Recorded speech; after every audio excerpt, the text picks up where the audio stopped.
Maps. Everyone has been drawing maps for thousands of years, with let's say some being a bit better than others.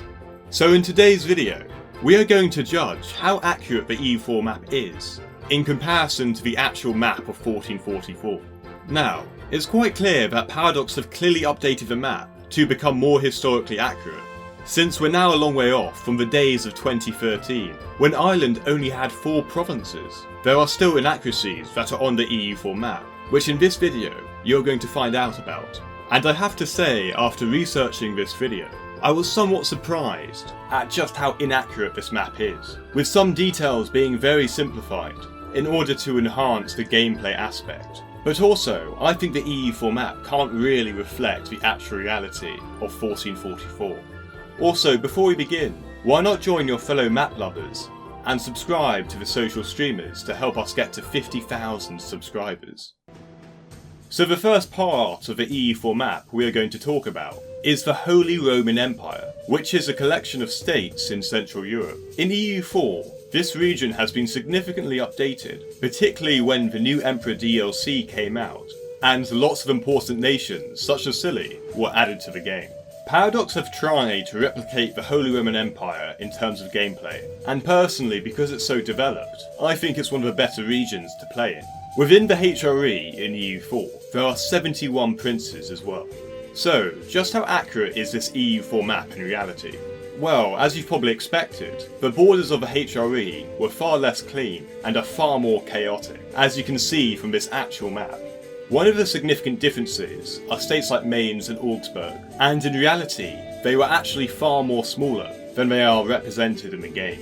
But I think this is understandable, considering I'm not sure the game could make these sort of provinces, so it makes sense why this particular region is so inaccurate, considering your game would most likely crash due to the amount of borders Paradox would add. Having said that, I still think there's a potential to continually improve this part of the map, like they have already done over time. If you'd also like to play a more accurate version of the Holy Roman Empire, then the EU4 mod Voltaire's Nightmare is always an option. Now, the next region we're going to look at is the British Isles. And on the whole, I think this is probably one of the most accurate regions within EU4. Ireland's update over time reflects the amount of Irish states there actually were, as you can see here. However, having said that, the most inaccurate part of the British Isles for me is the amount of power and land the Lord of the Isles have. In EU4, the Isles didn't exist at the start of the game until a somewhat recent update, and even now they do exist. They only have a few islands on the outskirts of Scotland. Whether in reality, in 1444, the Lord of the Isles, Alexander, had a large portion of the Scottish mainland after inheriting the Earldom of Ross in the north of Scotland. Therefore, EU4 massively underestimates just how powerful these Scottish clansmen were at this time, and how much land they actually had. So hopefully, maybe in a new update, Paradox could address this and give land to the Isles in the north of Scotland. The third region I think we should look at is France. And similar to the HRE, the clean borders we see in EU4, with nice outlines of who owned which province, was simply not the reality of France in 1444. And France had very chaotic borders, with many entities claiming different land. Although France does have 5 vassals, this just simply doesn't go far enough, with France in reality having many more vassals. The amount of land controlled by England is also overrepresented in the game, as you can see, although it is understandable, since it's difficult to portray this sort of map in the game. The next region we are going to talk about is the Balkan region. Now, thankfully, Paradox have definitely made the region more accurate over time, by adding nations such as Aeris, but there still are a few inaccuracies. For example, one small inaccuracy is the autonomous region of Himara, and this region gave their full support for Skanderbeg in attacking the Ottomans. And this isn't shown in EU4, with the region instead being part of the Ottoman territory.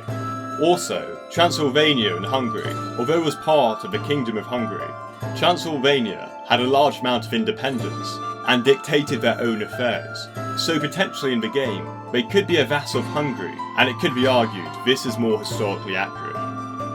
The final place I'd like to talk about is the Livonian Order. In EU4, the Livonian Order is represented as one unified state, whether in reality it was a confederation of many different entities. It contained 5 small states, which are the Livonian Order, the Archbishopric of Riga, the Bishopric of Dorpat, the Bishopric of Ussel-Reek, and the Bishopric of Courland.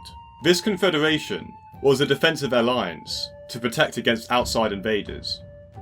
Thank you guys for watching, and if this video gets over 1,500 likes, I might consider doing a part 2, looking at the inaccuracies of the EU4 map in a more global perspective.